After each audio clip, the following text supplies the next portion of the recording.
Plusieurs d'entre vous se sont sûrement réveillés samedi matin avec quelques questions. We're going to run the country until such time. Parce que pendant la nuit, les États-Unis ont tout simplement capturé le président du Venezuela, Nicolás Maduro, et sa femme pour les extrader à New York où ils font présentement face à la justice. Pourquoi? J'y reviendrai, mais c'est sûr que la question que tout le monde s'est posée, c'est est-ce que les États-Unis ont le droit de faire ça? Réponse courte, non. Vous serez peut-être pas surpris d'apprendre qu'en droit international, on peut pas tout simplement capturer le chef d'État d'un autre pays comme ça, sans l'aval surtout du Conseil de sécurité de l'ONU.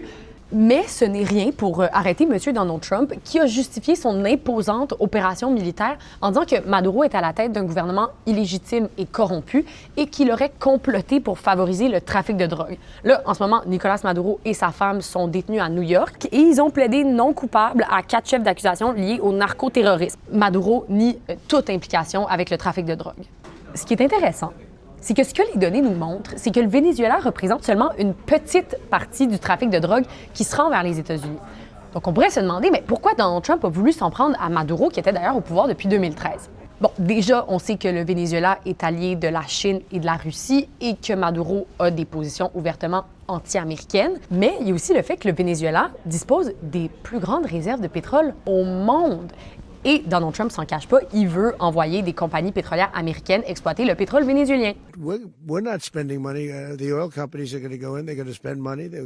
We're going to take back the oil. Là, ça peut sembler paradoxal, mais pendant qu'il y en a certains qui manifestaient au Venezuela pour la libération de Maduro, il y en a d'autres qui se réjouissaient de l'intervention des États-Unis parce que l'ex-président, maintenant vénézuélien, était très fortement critiqué pour plein de choses, notamment sa gestion de l'économie, mais surtout à cause de ses tendances autoritaires.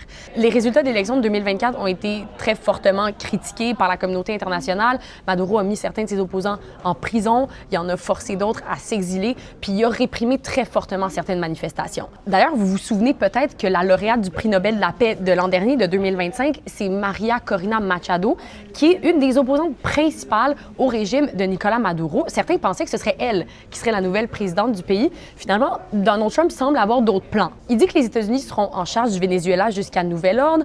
En ce moment, c'est Delcy Rodriguez, la vice-présidente de Maduro, qui occupe la présidence par intérim. Mais Donald Trump n'exclut pas la possibilité de l'évincer à son tour si elle ne collabore pas. Et là, ça pourrait ne pas s'arrêter au Venezuela parce que dans les derniers jours, Trump a évoqué la possibilité d'opérations militaires, notamment au Groenland, en Colombie, à Cuba et en Iran.